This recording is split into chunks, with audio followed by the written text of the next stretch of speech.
एक घना और भयंकर जंगल जहां सालों से कोई जाने की हिम्मत नहीं करता था। लेकिन एक आदमी बड़े आराम से पेड़ काट रहा था, जैसे उस जंगल पर उसके बाप का राज हो।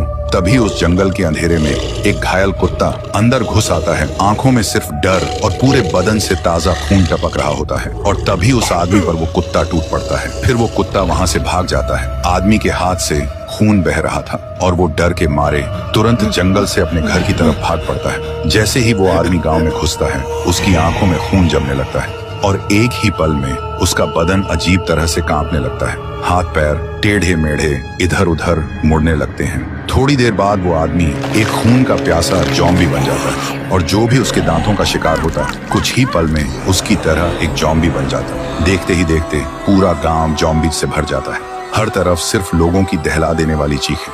लोग एक दूसरे को फाड़ रहे थे। कोई किसी का हाथ चबा रहा था, कोई गर्दन तोड़ रहा था। जहां कभी खुशी थी, वहां अब सिर्फ मौत का खौफनाक तांडव हो रहा था। उधर रायस्टार ड्यूटी पर जाने के लिए तैयार होकर बाहर निकल ही रहा था कि उसने देखा बाहर लोगों में अफरा तफरी मची हुई थी।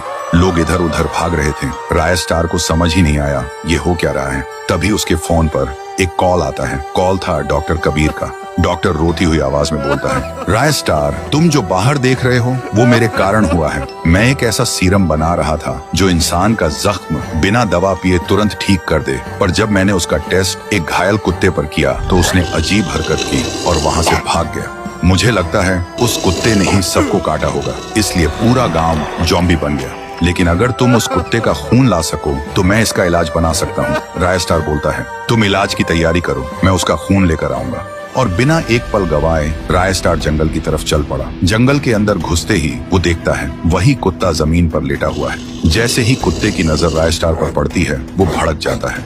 फिर दोनों के बीच एक जबरदस्त फाइट शुरू होती है। लंबी देर तक दोनों लड़ते रहते हैं। आखिर में रायस्टार जॉम्बी कुत्ते को नीचे गिरा देता है और उसका खून ले लेता है। वो सीधा डॉक्टर के पास जाता है और खून देता है। डॉक्टर तुरंत उस खून से सीरम बनाता है और रायस्टार को देकर बोलता है, जाओ इसे गांव में फैला दो। फिर रायस्टार एक ऊंची जगह पर चढ़ता है और उस दवा को हवा में छोड़ देता है। पल भर में पूरा गांव उस धुएं से भर जाता है और कुछ ही मिनटों में जहां मौत का तांडव था, वहां फिर से इंसानियत लौट आती है।